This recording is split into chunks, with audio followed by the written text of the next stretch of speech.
we are going to be doing something that you probably forgot was the whole goal of this class. We're meant to be finding slopes of tangent lines. Can you remember way back in the day when we did that? And then it kind of disappeared into continuity and limits and all sorts of other stuff, right? Well, we're back. We are now going to find, using some of the skills that we've picked up, over the last couple of weeks, how to find the exact value of the slope of a tangent line to any curve y equals f of x at any given number x equals a. So I want you to imagine that this is just any old normal continuous function, and it has to be continuous or this doesn't work. And this is x equals a, like x equals 2, and I would like to know the slope of that line, because that's the tangent line. And I want to not just find an estimate for it, but its exact value. And there are two ways in which we can do this using limits. And we're going to start and do this section 2.7, where we're going to find the answer to these questions using a limit technique. And then we're going to go into section 2.8, and 2.8 says, that was an awful lot of work, wasn't it, to find the slope of a tangent line? Wouldn't it be nice if there was a shortcut way to do it? And the answer is yes, there is a shortcut way, and we'll show you how to do it then. But that's still to come. Right now, we're going to do it the formal way, right? So how do you find the slope to a tangent line at x equals a? Well, here's some notation. It's going to be called f dashed of a. That's how I say it out loud. For some reason, Americans call it f prime of a, but I call it f dashed of a, so I'm keeping it. And it's formally called the derivative of f at x equals a. So if somebody went and said to you, find f dashed of 5, you would say, oh, you want me to find the derivative of f at x equals 5. Or you might phrase it as, oh, you want me to find the slope of the tangent line at x equals 5, right? So that's what we're going to do. And there are two formula. Let me show you the first one. Actually, I want this picture for a minute, and we'll show you the logic behind why it works. So we've got this guy called x equals a, right? X equals 5. What you do is you choose another point over here, and it's going to have an x coordinate of x of a plus h. And this guy here has a y coordinate f of a, and this guy up here will have a y coordinate f of a plus h. So far, so good. So I have 2 points, A and another one close to it called A plus H. The y coordinate of this is f of A. The y coordinate of this, which is this point here, is f of A. And what you do is that you find the line joining this guy to this guy. So I'll call this guy P, and I'll call this guy Q. Now, if you want to find the slope joining P to Q, you can do it by finding the y coordinate of, I guess I could call it Q, take away the y coordinate of P over the x coordinate of Q, take away the x coordinate of P. Basically, rise over run. Now, the y coordinate of Q is called f of a plus h. The y coordinate of P is f of a. The x coordinate of Q is a plus h, and the x coordinate of P is just a. And if you do a little simplification,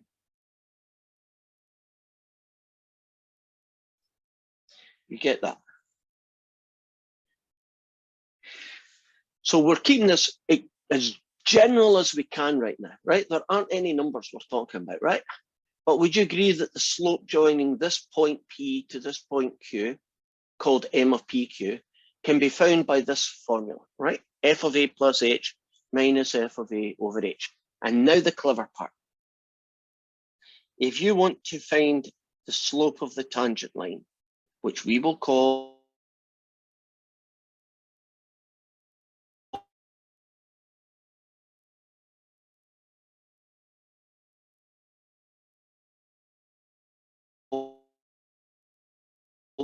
closer, right? And as it got nearer and nearer, well, how about finding the limit as it tends to 0?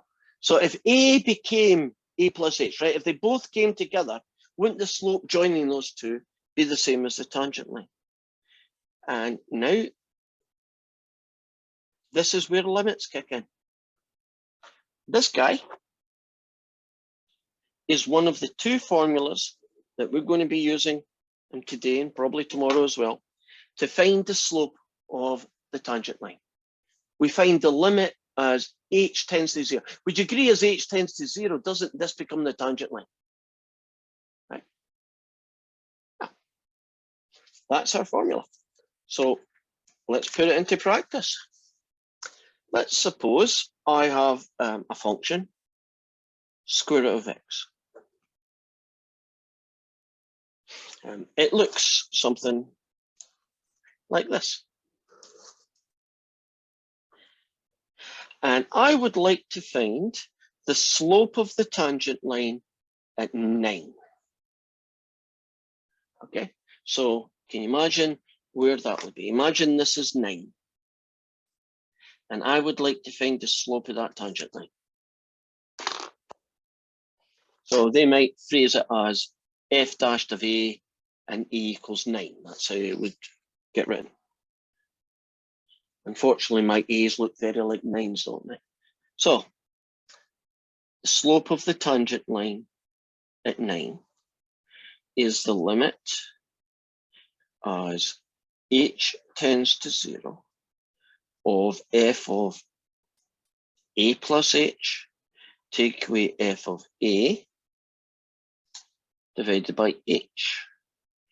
And that becomes the limit as h tends to 0. And since a is 9, it's 9 plus 8. So 9 plus h, take away f of 9 all over h. Now, I know this is true because I teach pre-calc 1 from time to time.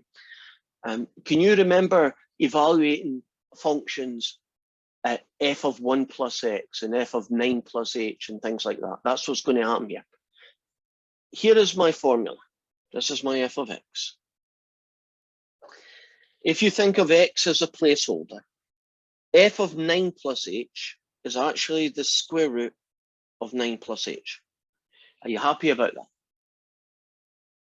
That if f of x is the square root of x, won't f of 9 plus h be the square root of 9 plus h?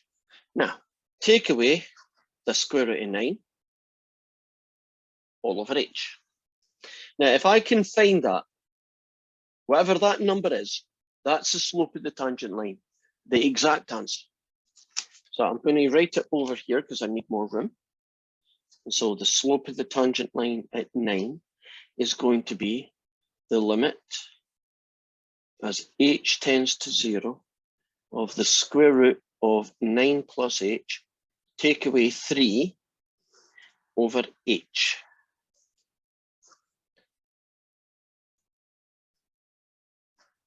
Do you recognize the conjugate method? Remember trying to find limits with square roots? You remember the conjugate method. That's why we did all that, because you're going to use it from different situations in different places.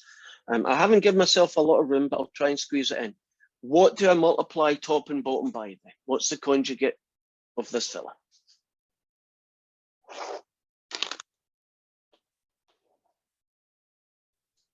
Square root 9 plus h. And a little bit more. Plus 3. Plus 3. Now, when you take the top row and multiply everything together, right, this times this and this times this, and leave the bottom alone.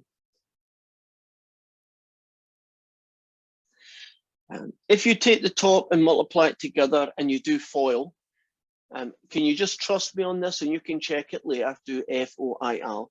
What you get is the square root of that times the square root of that gets you 9 plus h. And then there's a couple of terms in the middle that cancel each other off. and then you get a take away 9. Can you trust me that that's what you eventually get? But you check it yourself doing FOIL. It does work. So now I've got the limit as h tends to 0 of h on the top over h times the square root of 9 plus h add 3.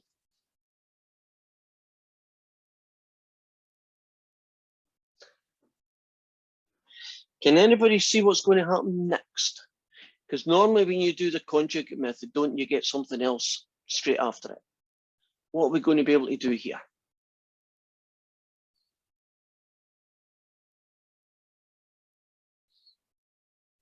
Cancel the h's. Correct. And leave 1 behind.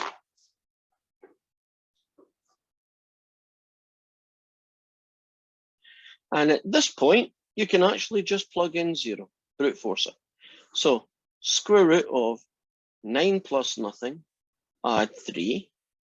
Square root of, well, 1 over the square root of 9 plus 3, 1 over 3 plus 3, and the answer is a 1/6. The slope of that tangent line is exactly a 1/6. It's not an approximation. It is that number. It's perfect answer. Now that's a lot of work, isn't it? Just to find the slope of one tangent line. Now, if I go and choose a different point, like a equals 4 or a equals 25, wouldn't you have to do very similar, but a different calculation? And you would get a different slope, right? You get a different number. And that's fine. That's how things are going to be for a little while until we show you the shortcut. Now, let's try another example of that. Suppose I have a function f of x, and it's 2x squared plus x. And I would like to know the slope of the tangent line at a equals 3. Okay, so we're going to be finding the slope of the tangent line at 3. Then f dash a first. The general version is the limit as h tends to 0 of f of a plus h, take away f of a all over h. In this question, it becomes f dashed of 3. So it's going to be the limit as h tends to 0 of the function at 3 plus h, take away the value of the function at 3 all over h.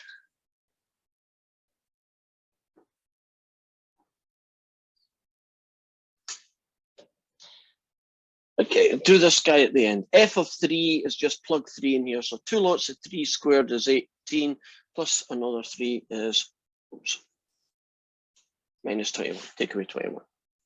3 plus h, 2 lots of 3 plus h squared, plus a 3 plus h. Are you happy about the value of 3 plus h is 2 lots of 3 plus h squared, plus a 3 plus h? Are you comfortable where that came from? And f of 3 is 2 lots of 9 add 3. So take away f of 3, take away 21.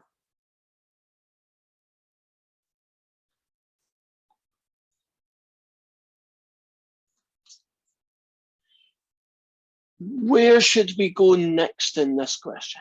What do you think I should do next?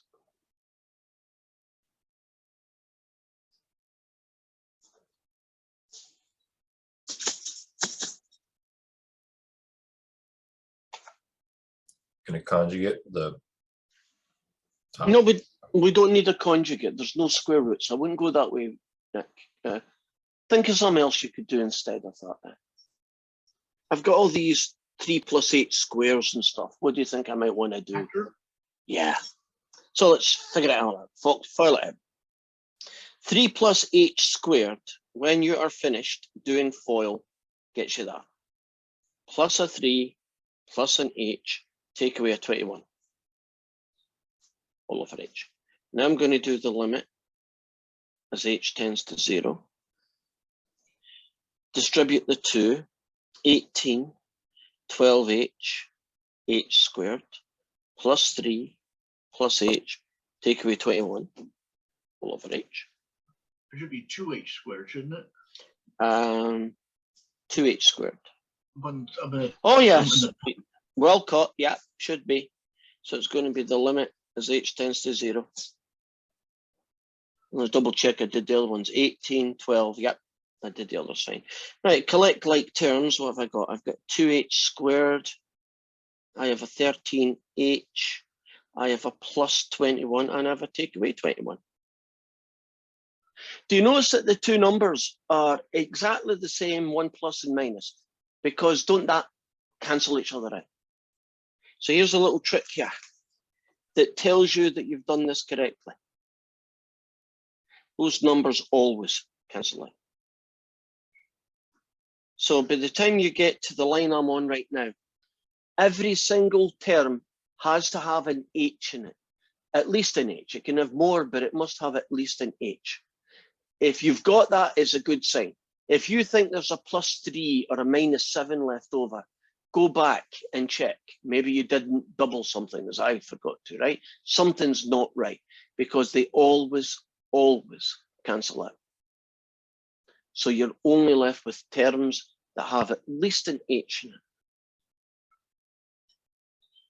We're getting really close to solving this one. What do you think I now do to this fraction? Cancel out h's and then Cancel plug the in h's. 0. Right. So cancelling out h's is fine, but I would probably say it like this. I'll factor out an h first. And just like you said, I'll cancel them out. And in that case, I get this. Now, the reason why I kind of take it in two stages is there is a big temptation for people to just cancel that h with that h and leave this as 2h squared. And that's actually not correct. Right? So you can sometimes make a mistake if you're not careful. If you don't make that mistake, then you probably don't need that line, but I like it anyway. Now, at this point, can't you just plug in 0? And the answer is 13. So you want to know the slope of the tangent line of this quadratic when the x coordinate is 3. The answer ends up being exactly 13. We now know, or we now have a method that allows us to find the exact value of any tangent line you like. It's pretty impressive, I think. Now, let's look at this problem again. If I wanted to do a equals 4, wouldn't I have to do this whole process, but with 4 plus h, take away f of 4? And if I wanted to know the slope of the tangent line, a equals 2 million, wouldn't I have to do that same process again with a equals 2 million? Would you agree that it would be nice if I didn't need to do it for the same function from scratch, right? So let's show you how that works. We are going to use the same method to find the general value of the slope of the tangent line at essentially x equals a. So I'm going to have the same function, since we've already played with that one. And we're going to evaluate f dash of a. So it's going to be the limit as h tends to 0 of f of a plus h. And why did I put a 2 there? It's an x. There we go. Of f of a plus h, take away f of a over h. And normally we would have a number for a, and that would appear in the next line. But we don't this time. I'm going to leave it as an a, the generalized value, right? So a plus h, right? F of a plus h is 2 lots of a plus h squared plus an a plus h. Take away f of a is the value of this function when x is a. So take away 2 lots of a squared plus a all over h. Are you comfortable about 2 lots of the thing squared plus the thing? Take away 2 lots of a squared plus the a. Are you comfortable with that? And do you notice I put a bracket around this? Why do you think I'm putting a bracket around this? Make sure you distribute the negative. Yeah, make sure I subtract both terms, exactly. So we're now going to, same math, just a little bit ugly. You're going to have to trust me in this, but if you do a plus h times a plus h, you will get a squared plus 2ah plus a squared, right? Trifoiling, it works. Plus an a, plus an h, take away this guy and take away the other guy, all over h. That's pretty ugly, isn't it? Not very pretty. It's going to get nicer, but it'll take a while. It's going to be the limit as h tends to 0. 2 times that guy, 2 times the middle guy, 2 times the end guy, then just rewrite all the other things after that.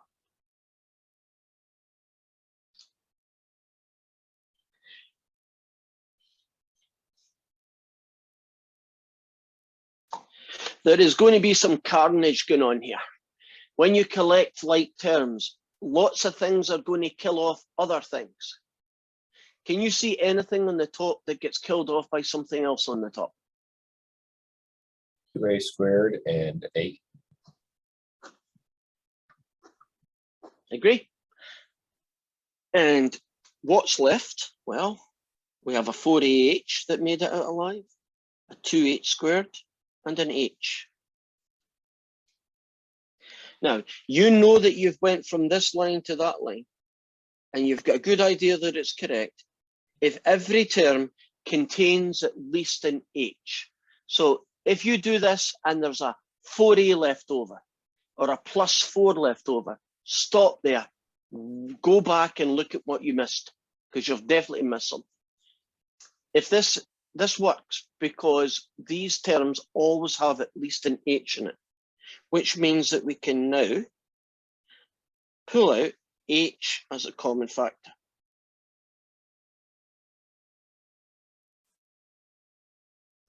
And you will always be able to pull out h as a common factor if you do it correctly. And we will then cancel. And we can now say, oh, I know what's going to happen here. It's going to become a lot simpler.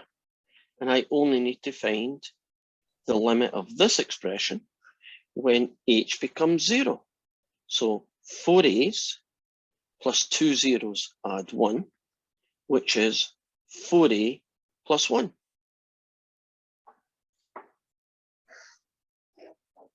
Now, what makes that guy so much better is, well, I have this function here. If I wanted to find f dashed of 1, don't I just go 4 times 1 plus 1 and I get the answer 5? If I want to know the slope of the tangent line at 100, don't I just go 4 lots of 100 plus 1? Because I now have this formula, can I find the slope of the tangent line at any point on the curve 2x squared plus x? I mean, couldn't I pick really ugly numbers like 1.234? And all I would do is 4 times 1.234 add 1, and that would be the exact value of the slope of the tangent line. Would you agree that this is a little bit harder to do, but its benefits is at the end? That once you've done it once, haven't you done it for that function at least? And you only need to do it once. You can find any slope after that by using this fella here as your answer. Any questions about what we've done so far?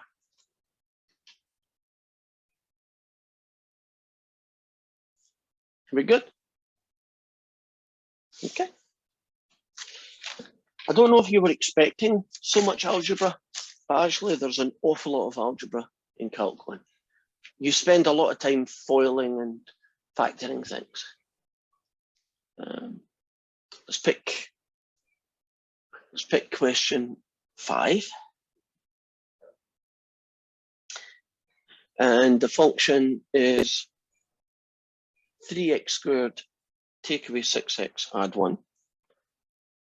And we're being asked to find the slope of the tangent line, which they're calling m, at the point 3, 10. So that guy there is that. And the slope of the tangent line that they're calling M is that. So you see what they're asking us to find is the slope of the tangent line at 3. So here goes. It's the limit as h tends to 0 of f of a plus h, take away f of a over h. I like to write the formula down, even although the real working doesn't happen until this line. It's now 3 plus h, take away f of 3, all over h.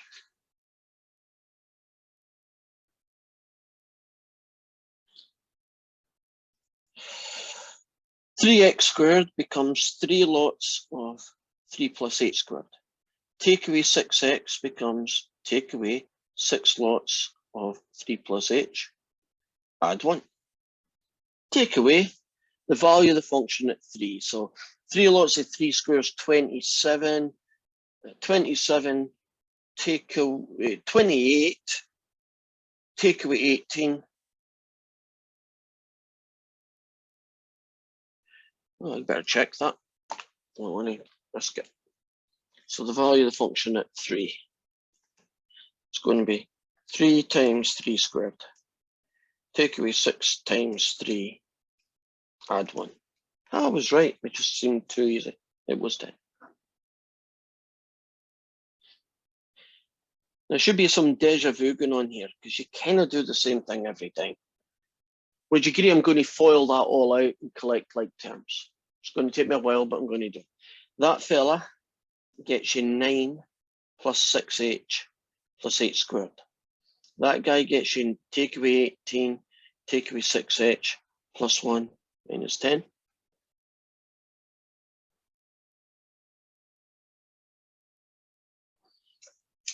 (27) odd 3 6s, 18h plus 3h squared, take away 18, take away 6h, plus a 1, take away 10. I guess I could have tidied up, but I just forgot to. I'll do it now. If you take that number and take that away and add that one and take that away, what do you get?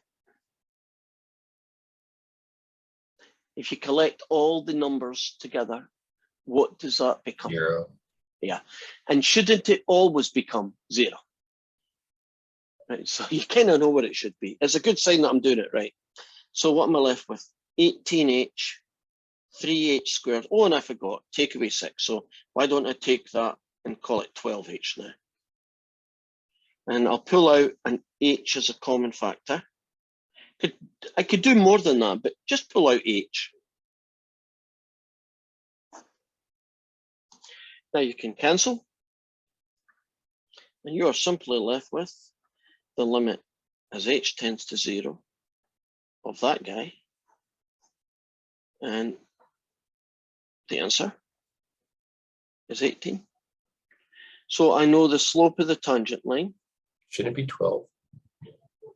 Should it be 12? Where did I screw up? 18h minus 6h. Oh, it was 12. Yeah, I can't read my own corrections. That's 12. That's 12. That's 12. Yeah, I did it there, and then I didn't transfer it. Right. So if you took this quadratic and you found out, imagine it was this quadratic here, right? And that was 310.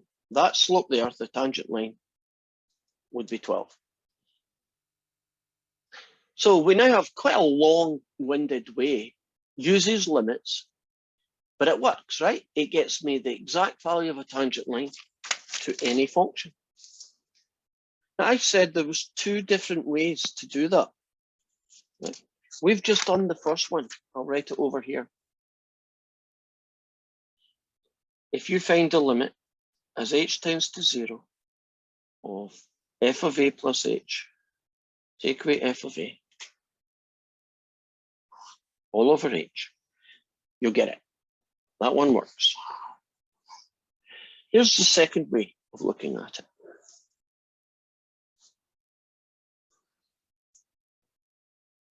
So here's my curve, y equals f of x. here is A. Call that guy P. Value of the function here is A. So far, so good.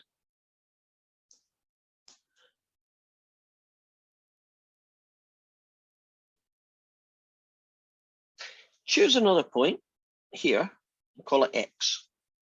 That's going to be my Q, I guess. And you can join P to Q. And if I asked you for what's the slope of the line joining P to Q, wouldn't it essentially be rise over run? This guy here is f of x. So what you would get is f of x take away f of a, and the run would be x minus a. Do you see the formula looks a little bit different? Rise over run. And now you just do, but what happens to the limit as x tends to a of f of x, take away f of a over x minus a. And that guy will find you the exact value of the tangent line. So I'm going to put that guy over here as well. So we can find the exact value of the tangent line by finding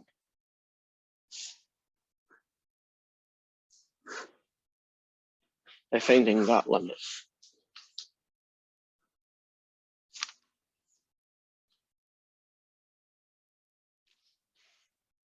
Now you might think, why do we need two methods when this one works equally fine?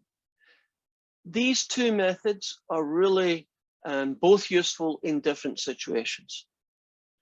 When you have square roots, for instance, this method tends to be easier. In other words, the algebra is easier. When you have fractions, right? So you want to find the slope of the tangent line and the original function is a fraction, this one tends to work good. If you have polynomials, this one tends to be better, right? So the reason we need two is that some calculations are simpler to do using this technique rather than that one, and vice versa. So polynomials, typically this one's best. Fractions and square roots, this one is best. And they're the only ones you're going to be dealing with. So let me try and do a square root one using this technique.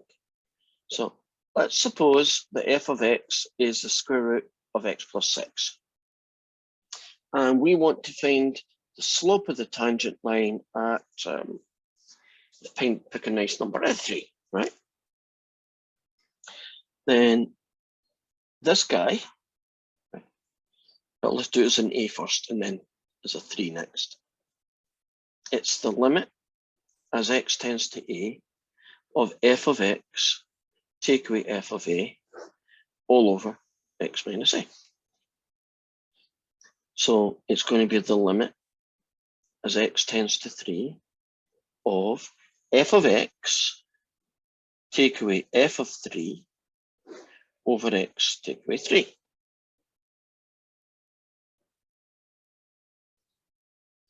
And f of x is that guy. And f of 3 is the square root of 9, which is 3. Over that guy.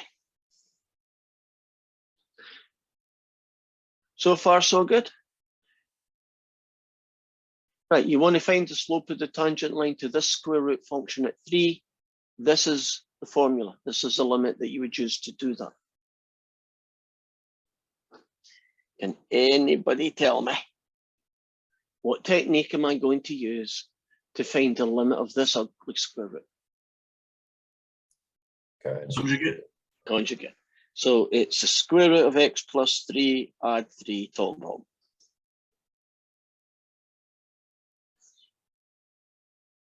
So it's going to be the limit as x tends to 3.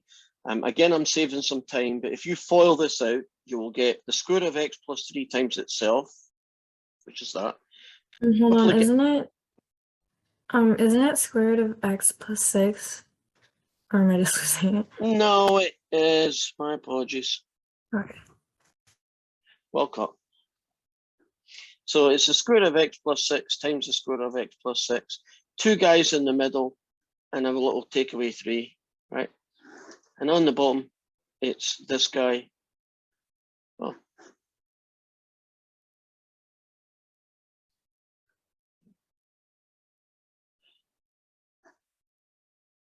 And that guy in the bottom, turning them all into 6s.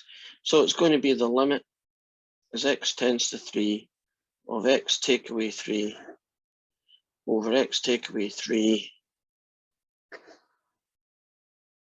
and that guy. And just like magic, they cancel, leave a 1. And so you're going to have the limit as x tends to 3 of this fella. Okay, I'm running short of room here, so I'm doing it in my head. 3 plus 6 is 9, square root of 9 is 3. So what you get is 1 over 3 plus 3. Bingo, you get a 6. Now, you could do that same question using this technique up here, right? And, you know, it would work. I'm sure it would. But this one tends to be a little bit easier, algebraic. So what I'm going to show you now is the worst case scenario. And I'm going to give you the simplest version of the worst case scenario. So when you see you tomorrow, we'll do a horrible version of it. Let's try and find the answer to a fraction. And I'm not even making it an ugly fraction. I'm just picking it as 2 over x. Could pick a lot worse. And I would like to find the slope of the tangent line at, say, 2. Whoops. 2 is a bad choice because I've got too many 2's. Let's find the slope of the tangent line at 8. Right?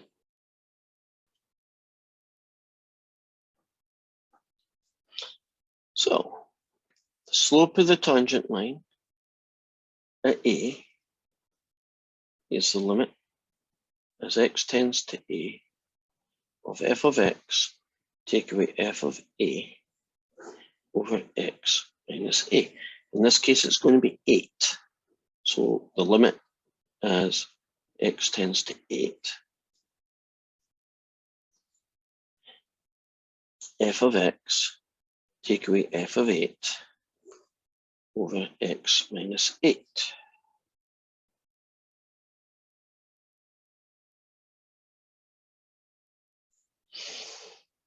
That's 2 over x.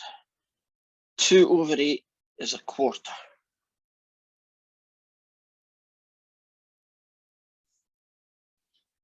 And that's the ugly guy that we have to try and find the limit as x tends to 8.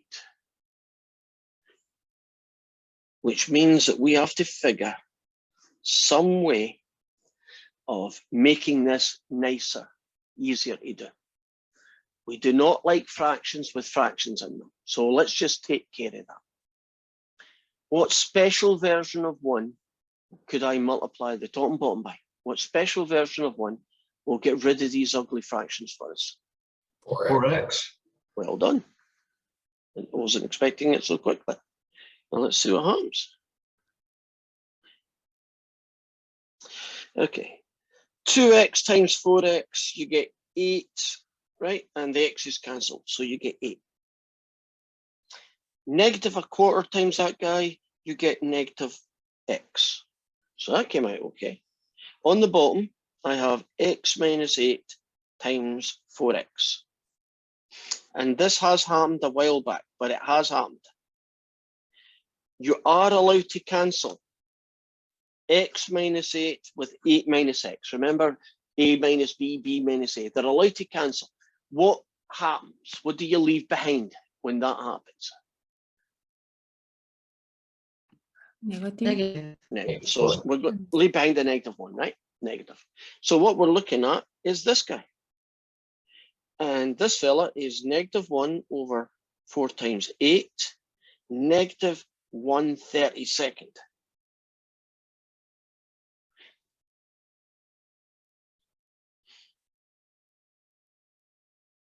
Are we good with that? Actually, it came out quicker and nicer than I was expecting, but that's okay. Are we good with the process that we used to find the slope of this curve when the x coordinate is 8? A equals 8 is just telling you the x coordinate is 8. Any questions? Right. Are you looking forward to it? Because it's not going to happen tomorrow, but probably the day after that. Are you looking forward to seeing the shortcut where you don't need to do any of this to get the answer? Right? Hold your horses, right? One more day of this stuff, and then we'll get there. Everyone should have, let's rephrase that. I am going to be giving out a week 2 report. What I'll be doing over the next 2 or 3 days is putting all your information together, and I'll be sending it out probably on Thursday, and you'll be able to see how you're doing in the class on the first 2 weeks. So it will contain your 2 homework, your 2 tests, online test grades, and all your homework grades up to this point. And it gives you a chance to check things like, is my attendance accurate? You know, because I think in the first week, some people forgot that they needed to tell me their last name and so on. So everybody should know that now. Okay, say your last name and bye-bye for the time being. And I'll hang about for a question for this one. If not, I'll see you tomorrow. Thank you. You're welcome. Bye-bye. Thank you.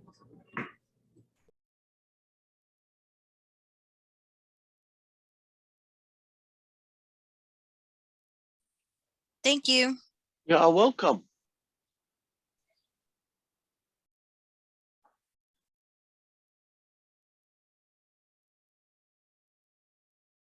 Any questions from anybody? Are we good? Then I will close off for today.